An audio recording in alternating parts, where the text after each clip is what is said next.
اعوذ باللہ من الشیطان الرجیم بسم اللہ الرحمن الرحیم۔ سلیمان نے کہا کہ ملکہ کے امتحان عقل کے لیے اس کے تخت کی صورت بدل دو، دیکھیں کہ وہ سوجھ بوجھ رکھتی ہے یا ان لوگوں میں سے ہے جو سوجھ بوجھ نہیں رکھتے۔ جب وہ آ پہنچی تو پوچھا گیا کہ کیا آپ کا تخت بھی اسی طرح کا ہے؟ اس نے کہا کہ یہ تو گویا ہو بہو وہی ہے، اور ہم کو اس سے پہلے ہی سلیمان کی عظمت شان کا علم ہو گیا تھا، اور ہم فرمانبردار ہیں۔ اور وہ جو اللہ کے سوا اور کی پرستش کرتی تھی، سلیمان نے اس کو اس سے منع کیا۔ اس سے پہلے تو وہ کافروں میں سے تھی۔ پھر اس سے کہا گیا کہ محل میں چلیے۔ جب اس نے اس کے فرش کو دیکھا تو اسے پانی کا حوض سمجھا اور کپڑا اٹھا کر اپنی پنڈلیاں کھول دیں۔ سلیمان نے کہا یہ ایسا محل ہے جس کے نیچے بھی شیشے جڑے ہوئے ہیں۔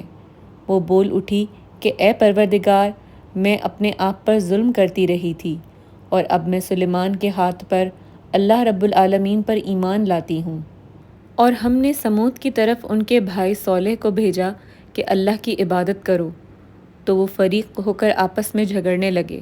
صالح نے کہا کہ اے قوم، تم بھلائی سے پہلے برائی کے لیے کیوں جلدی کرتے ہو، اور اللہ سے بخشش کیوں نہیں مانگتے تاکہ تم پر رحم کیا جائے؟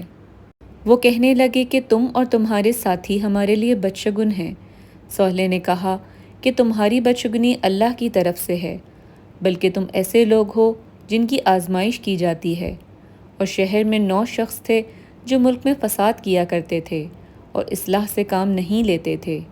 کہنے لگے کہ اللہ کی قسم کھاؤ کہ ہم رات کو اس پر اور اس کے گھر والوں پر شب خون ماریں گے، پھر اس کے وارثوں سے کہہ دیں گے کہ ہم تو اس کے گھر والوں کے موقع ہلاکت پر گئے ہی نہیں، اور ہم سچ کہتے ہیں۔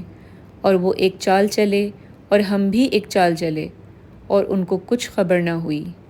صدق اللہ العظیم۔